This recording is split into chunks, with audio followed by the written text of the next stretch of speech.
votre En pays. même temps, je vous rassure, ils n'ont jamais été bien traités en France. Hein. Jamais. Vous savez, le moment 1961, vous vous rappelez ce qui s'est passé en octobre 61 avec un certain nombre d'Algériens jetés dans la Seine. Tout à Je vous fait. rappelle le 14 juillet 53, où tue 10 Algériens dans les rues de Paris. Et je pourrais égrener entre 3 et 5 morts par an uniquement à Paris dans tous les années 20 et 30. Et je peux remonter comme ça jusqu'à 1453. On tue l'arabe en France. C'est une histoire. C'est une histoire. Et elle traverse, arabes et orientaux d'ailleurs, et elle traverse 5 siècles d'histoire. Depuis l'histoire des croisades, l'histoire est complexe. L'homme noir, un petit peu moins et pour d'autres raisons. Mais je vais juste vous dire quelque chose qui peut paraître paradoxal. Vous avez tout à l'heure très très bien signifié qu'on était rentré dans une nouvelle époque. Ouais. Aujourd'hui, on l'a dit ensemble, la troisième génération aujourd'hui est revendicative. En même temps, ce qu'on est en train de voir avec des déclamations, des actes, des répressions racistes ou des violences racistes, c'est aussi la réaction assez épidermique sur un monde qui se normalise. Vous avez des racistes qui commencent à voir, qui commencent à y avoir des élites, des gens qui arrivent des 4 coins du monde et qui simplement revendiquent l'égalité. C'est inacceptable pour eux. Donc ils crient très très fort et ils jettent des bananes à Mme Toubira. Ce que je veux dire, qui est la bonne nouvelle dans tout ça, c'est qu'avant, ils n'avaient pas besoin d'hurler, de crier, de jeter des bananes à Mme Toubira. C'est que Mme Toubira n'avait pas le droit d'exister. Donc ces racistes-là étaient confortés dans leur pouvoir de tranquillité. Aujourd'hui, ce qu'on entend, ce sont des gens, il y aura toujours une minorité qui refusera catégoriquement cette égalité au nom de cette culture passée, de cet héritage. Et aujourd'hui, ils sont obligés de sortir du bois et on les entend. Vous savez, même là-dessus, je suis beaucoup plus optimiste que certains.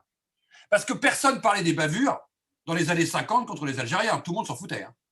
Et il y avait beaucoup plus de bavures à l'époque qu'aujourd'hui.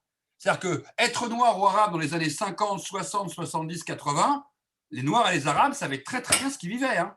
Ils savaient très très bien ce que voulait dire le mot bavure, qui vient d'ailleurs de la BAV, qui était la brigade anti-violence créée par Papon à Paris pour surveiller les Arabes. Ça vous va? Ils la connaissaient leur histoire. Sauf que personne n'en parlait. Ça n'intéressait personne. Un Arabe tué, ça n'intéressait personne. Un Noir qui était agressé, tout le monde s'en foutait.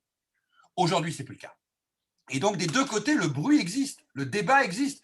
Bien sûr que c'est très compliqué de sortir, de vous rendre compte, on vient de parler ensemble là, de 50 ans, 60 ans, 70 ans, un siècle, voire un peu plus de culture, de violence, de manière de penser le monde. Nous devons apprendre quelque part à décoloniser nos imaginaires, à changer la manière dont on regarde l'autre, y compris les policiers. Vous savez, quand des fois je raconte à des policiers que je rencontre l'histoire, par exemple, de notre police en France, parce qu'ils ont très peu de cours d'histoire sur la police, je vous rappelle qu'on est quand même un des rares pays au monde à avoir une police des Noirs, créée en 1777 par la monarchie.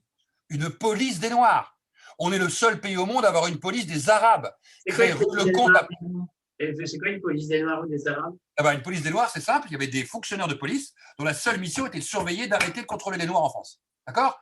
1777, ancien régime, utilisé par Napoléon Bonaparte pour recenser les Noirs de France, qui vont tous être parqués dans les ports français parce que Bonaparte rêvait de les expulser à Saint-Domingue. Mais il va perdre Haïti. Nous avons une police des Arabes, installée rue Lecomte dans le 16e arrondissement de Paris, à partir de 1926, dont la seule mission sera de contrôler, de surveiller les Maghrébins de France dangereux. Et on aura une police des Juifs sous Vichy. Oui, notre police doit faire son histoire. Bien sûr, comme les magistrats, ils doivent faire leur histoire. Parce que sous la guerre d'Algérie, la guerre du Cambodge, la guerre du Vietnam, la guerre du Cameroun, les magistrats français ont besoin de se questionner sur la manière dont la justice républicaine a été rendue. Mais ce travail-là, tant qu'il n'est pas fait, vous ne pouvez pas espérer qu'un corps d'État soit meilleur que l'État, si l'État ne fait pas ce travail pour lui-même.